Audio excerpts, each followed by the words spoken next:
I'm Laura Eubanks of Design for Serenity, and welcome to my San Diego, California succulent garden.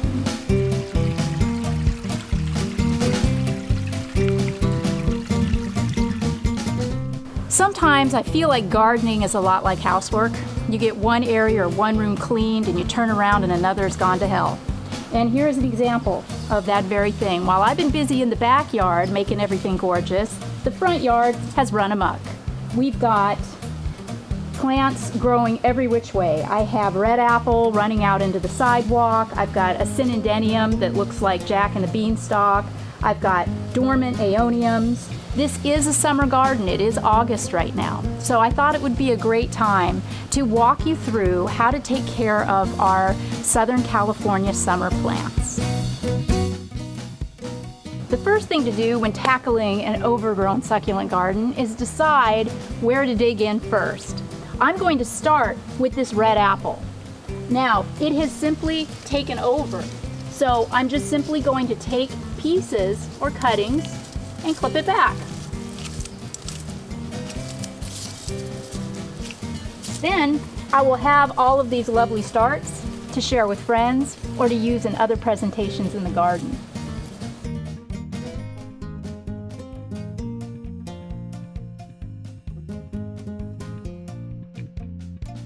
Check me out with my GoPro. We're gonna get up close and personal cleaning these aeoniums. Are you ready? Let's do it.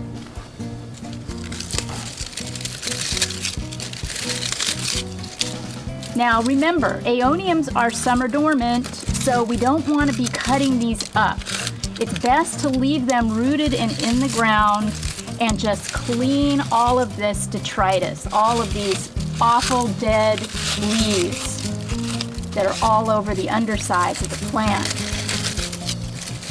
Get that all cleaned out of there.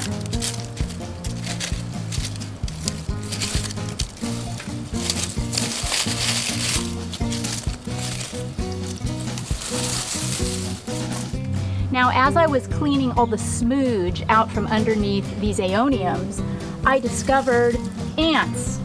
Ugh, a lot of ants. And usually where there's ants, there's mealybug. Mealybug is a pest that can kill a succulent. So tackle it with some insecticidal soap. Typically mealybug will be found underneath at the crown of a plant. So just take your soap and give it a good spray.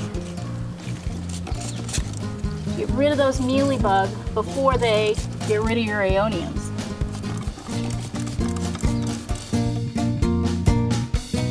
Now typically when aeoniums go summer dormant, they lose a lot of their leaves, and that can leave you with a very long trunk.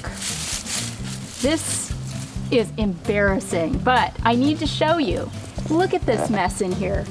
Look at this. This just kind of all fell apart.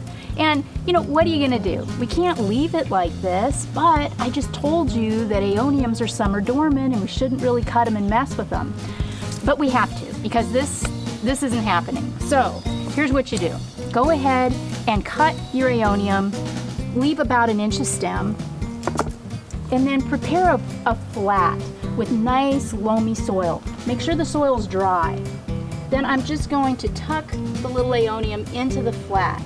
Now, all of the aeoniums that are real leggy, that I can't stand it, I am going to place in this flat. Then I'm going to go ahead and put this in a very cool, dry place, shady place in the garden, and just let these aeoniums sleep all summer long. In the wintertime, when they wake up and they start to throw off some roots, I will then transplant them into the garden proper. Look at that. It broke off, threw off a stem, curled back up like this to looking for the sun. That's pretty darn smart. Now, everybody loves Synodenium grantii, but I don't love it when it starts to get leggy, and sometimes a younger plant will do that. So, because I can't stand it, I decided to try something a year ago and see what would happen. What would happen if I cut the top off and just stuck it in the ground? Would it grow? And of course it will. So here's what you do with your leggy synandeniums. Figure out a place to cut. I'm going to cut right here. Now remember, this is a euphorbia, so watch out for that white milky sap. We don't want to get that in our eyes. Look at this lovely piece.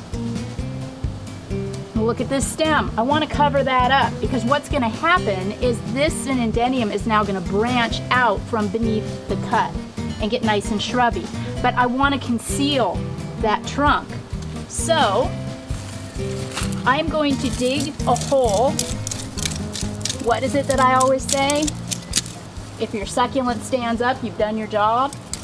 So we dig just deep enough to anchor that synandenium into the ground. Now we have a plant that's shrubby, compact, to scale, and we've covered up that unsightly stem. In time, that stem will, as I said, throw off branches left and right, and we'll have a more shrubby, compact presentation. This aeonium Zwartkopf is leggy, obviously.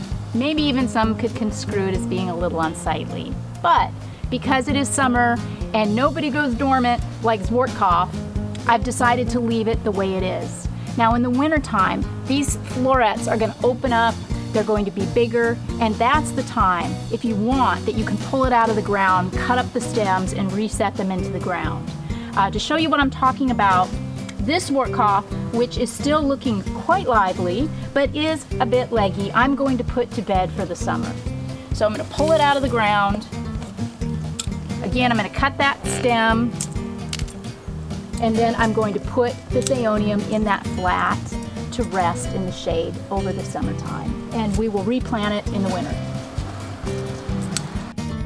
I think I have been very sensitive with the aeoniums, but I wouldn't be me and you wouldn't be here if I didn't pull some stuff out of the ground and do some guerrilla gardening. Now this little presentation right here of crassula is just overgrown. It's too tall. This is a border of the garden, and I don't want that kind of height. So I'm going to pull this out. Oh, and this aeonium kiwi isn't as sensitive as Urbicum or Zwartkopf. And if it's a shady presentation, as this south-facing presentation is, you can work with these in the summertime as cuttings very successfully. And these little sedum, some people call them pork and beans, leggy, but this is another one that can absolutely be worked with in the summertime. These are going to turn bright red from the stress of being cut up. Cut this crassula up into smaller pieces.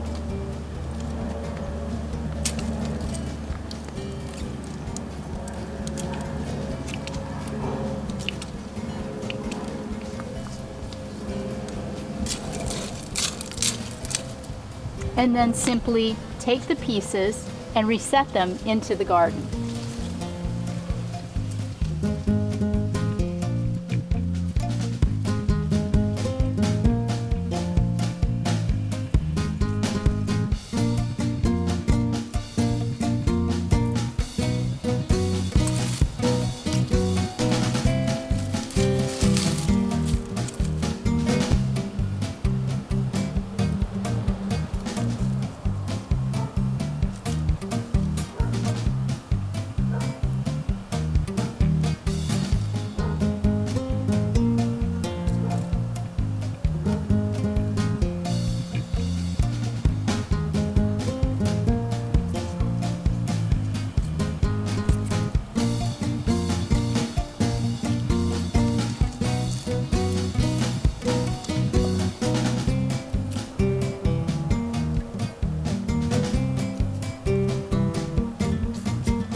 Now chances are, after you've cleaned up your summer dormant aeoniums, you're going to have gaps. I think gaps are unsightly. I do not like to see soil. So I went around to the backyard and I trimmed some pieces of Crassula argentea sunset. This is the jade that gets really yellow when it's stressed. And some Crosby's compact, also a Crassula. These are as hardy as heck. Honestly, you can stick these anywhere and they are going to root and grow, no problemo. As long as the stem touches the soil, you're good. So I'm just simply going to take these pieces that I cut from the back and I'm going to tuck them right down into my gaps in the aeoniums. This is going to create a really interesting mosaic look. I'm not even really planting them. I'm just kind of sticking them in there and laying them right on top of the soil. And these Argentea are going to turn yellow now in a couple of weeks because I cut it up and it's so stressed out. So there, now we have a wonderful, tight, compact kind of presentation, very artistic, very beautiful, will be terrific now for months to come. Now remember, it's August, it's the middle of summer, and here in San Diego, the hottest months are still to come. September can be brutal, so I don't want to overplant this succulent garden.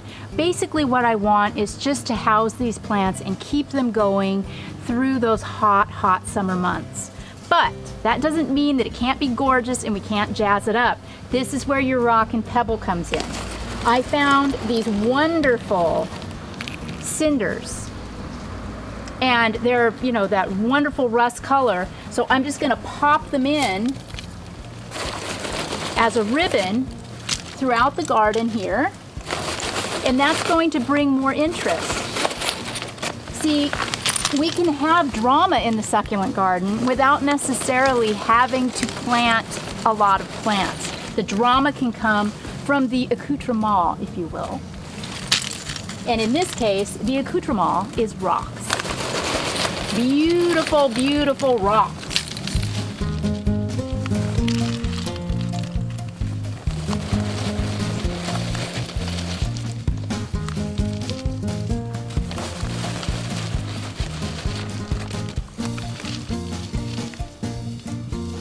Now, as far as watering succulents in the summer, you don't want to overdo it. And remember, the type of soil that you're working with isn't really that important as long as it drains well.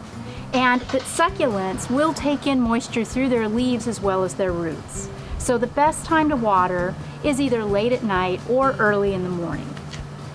I'm going to just simply do this gently about once a week, making sure that all of the plants get a little drink, that all of the leaves get wet.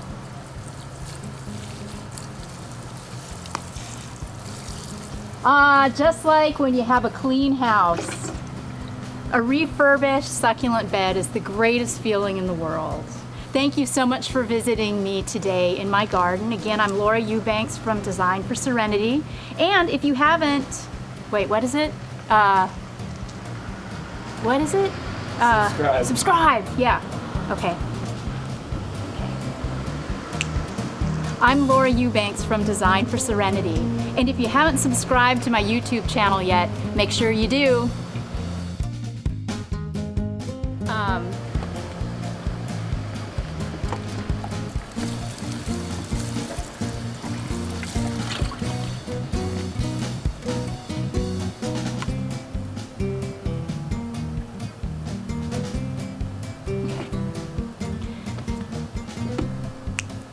I'm Laura Eubanks from Design for Serenity. And if you haven't subscribed to my YouTube channel yet, no, I don't want to do a negative. I want to say subscribe to my YouTube channel because you never know when I'll do this naked. No? Too much? I'm serious.